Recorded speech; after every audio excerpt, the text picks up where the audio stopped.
Amherst College, and Miss Boston attended Smith. Some mixer, I guess. They fell in love somehow. She agreed to marry him and start a new life in Georgia, but she insisted on naming their firstborn after a famous abolitionist just to make a point. Look for Charles Sumner in your encyclopedia and you'll see what I mean. Senator from Massachusetts during all those squabbles and treaties before the Civil War, the ones you learned about in school and forgot. Once, while he was on the Senate floor delivering a speech against slavery, some congressman took his cane and beat Charles Sumner until he almost died. I'm serious. Grievously injured, all because he stood there on the floor of the United States Senate, if you will, and called the congressman's cousin a pimp for Southern interests. Men. I tell you. Anyway, as a result of these shenanigans, Charles Sumner became the hero of Massachusetts, where the good citizens re-elected him even though he couldn't actually attend the Senate, on account of being beaten so badly, so that his empty desk could stand as a noble reminder, etc. All the world loves a martyr. As time went on, mothers named their sons after him just to make a point. But listen to this. It's sort of funny. After Charles Sumner Fox was born, his mother decided he didn't look like a Charles after all, so she called him Sumner. And he's been Sumner Fox ever since, to the world and to me. If the name rings a bell, it's because he once played football for Yale, where he was considered one of the greatest fullbacks ever to carry a pigskin. So you've probably heard of him. I'm buckled into a seat across from the doctor and nurses. They're wondering who I am and what I'm doing here, and why I stink like a gin distillery. They won't look me in the eye. That's all right. I light a cigarette and offer the case to them. They accept gratefully.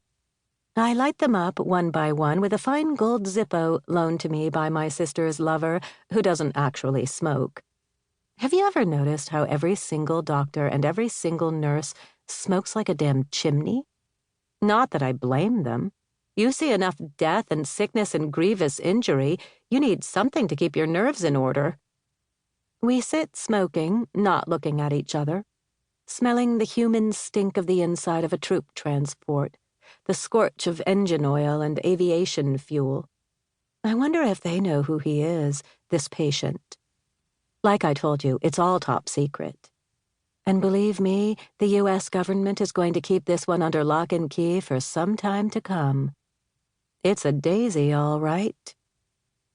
I turn my head to stare out the window at the thick clouds below. My foot keeps tapping against the deck of the airplane. I think the doctor and nurses are annoyed.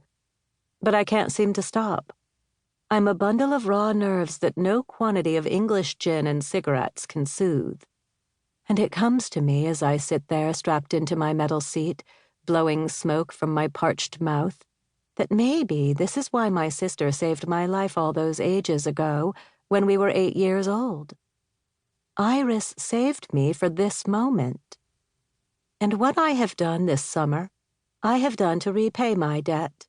The debt I owe her, the debt I owe people like Sumner Fox, the debt I owe to civilization itself.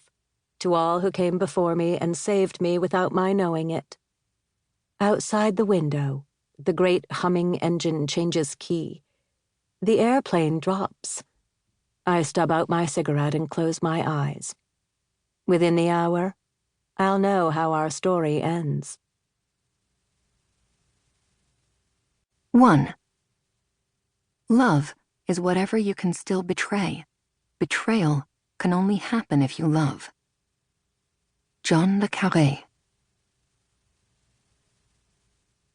Lyudmila. May 1951. Moscow. When she was 6 years old, Lyudmila Ivanova watched as a trio of men in dark suits searched her family's tiny apartment in the middle of the night and arrested her father for the crime of owning a set of English novels. He was a professor of literature, and the books were Russian translations. Still, English novels were decadent, and when his case went before the tribunal, her father refused to admit his crime and repent.